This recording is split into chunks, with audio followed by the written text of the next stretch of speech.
I'm Aaron Nagler. I'm here with Chris Burke via Skype, breaking down the Pittsburgh Steelers 2016 NFL Draft. Now, Chris, this team could use help all along in the secondary. Who might they look at early on in the draft at corner or at safety? I think late round one is when you'll see teams start to maybe think about safety, and Carl Joseph from West Virginia is a name you'll hear a lot. I think Darian Thompson probably falls into day two.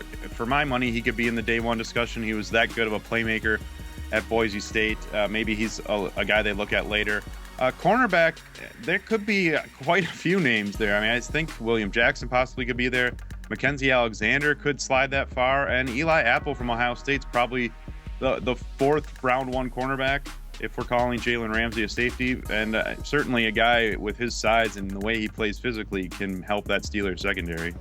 Is there a chance this team could see a talented defensive lineman drop into their lap at 25? Would they pull the trigger on a Jerron Reed or A'Shawn Robinson, even though it may not be a huge need position?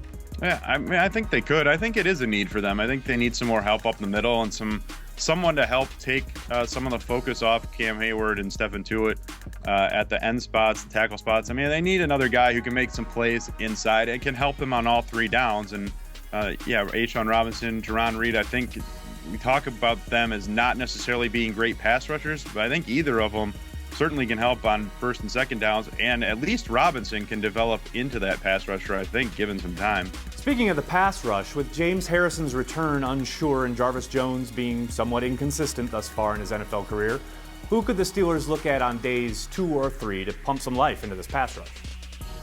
I think Tyrone Holmes from Montana would be an interesting pick, probably early into day 3, maybe late day 2. He's was a defensive end. I think he has some ability to move and play on the outside in a 3-4 if you want him to.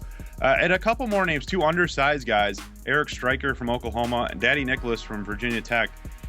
Nicholas never really as productive as people expected him to be. Now switching over to the offensive side, especially along the offensive line, Ramon Foster isn't getting any younger, and David DeCastro is entering the 5th year of his rookie contract. The best teams do tend to grow their offensive lines through the draft. Who might the Steelers target at guard on days 2 or 3?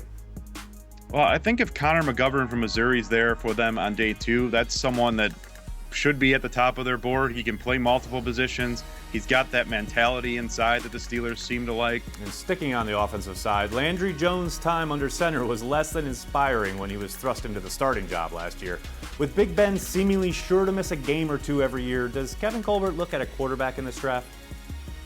Yeah, I mean, I think he should for sure. And again, anytime you don't have that second, third option at quarterback, I think teams should be using late round picks, probably at least a late round pick on them. And there are some interesting developmental guys here. I think Dak Prescott, that's probably not a late round one, but maybe round 3 if he's there, would be really intriguing behind Ben Roethlisberger, because their games are not exactly the same, but there are some similarities in the way that Prescott can create out of the pocket. Well, there you go. Chris Burke breaking it down for the Pittsburgh Steelers 2016 NFL Draft. For Chris, I'm Aaron for SI.com.